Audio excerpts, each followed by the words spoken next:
We were going to lose the house, essentially. We had such a poor heating system that people used space heaters, and with old wiring, it was terrifying. We got to the point where it wasn't safe to have residents in the house. So we had to do it. And restoring this house was integral to what happens here. So we prepared a historic structures report, which is sort of like a biography of the house, okay? We voted unanimously to do it. We started fundraising. About a year and a half, 2 years ago, we shut down the house in preparation for it. And then the last year has been in earnest under construction. So we're thrilled to be at this point. We were up against a 100-year-old building that was suffering from some real life safety issues. The sprinkler system was installed, as well as a totally updated fire alarm system. And this is very unique for a building on the National Historic Register. Renovated back to the period of 1926, which is the year prior to Shaw's death. The thinking was that everything that Shaw would have incorporated would have taken place before 1926. So we wanted to bring it back to that period. My contribution is to really do all the finished painting and wallpapering. Well, we did have some photos from 1900, 1904 for the three principal rooms downstairs, the living room, the hall, and the dining room. So we did some forensic wallpaper removal and discovered even more papers that we didn't know about behind the radiators and tucked in corners. In fact, just yesterday I took off one of the doorbells that was probably put on in 1907 and discovered two papers underneath that we didn't know about. And one was like a brick red.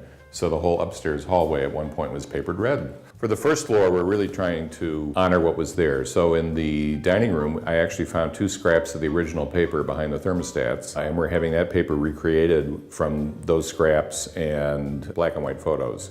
So it's sort of like the Jurassic Park of wallpaper creation. We're not a museum. It's all about the mission of Ragdale in providing time and space. We wanted this building, when it was done, to last another 100 years, but also to be exactly the way the residents remembered it. Prior alumni that come back, with the exception of seeing some really beautiful wallpapers, it's going to be exactly the way they remember it. It's an incredible property. It's irreplaceable. The air is somehow infused with a generosity of spirit and creativity that is just contagious. And every artist who comes here feels it. And the things that have been created here are remarkable. The best sellers are the ones that we're kind of known for. We have a series of amazing authors who have written their first bestseller here.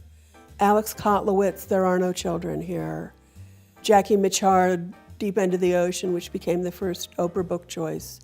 Jane Hamilton, The Book of Ruth. Audrey Niffenegger, The Time Traveler's Wife. Nancy Horan, Loving Frank.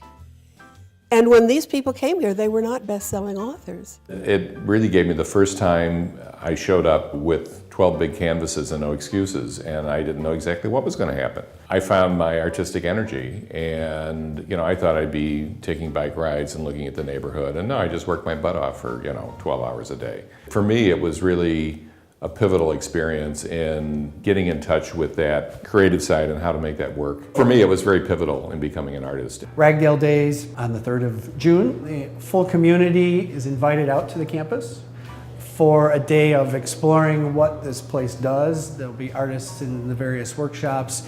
We take them on tours of the prairie. It's us opening the campus to the community. This is a community property. It's a private foundation that runs the residents' community here, but it's open to the public.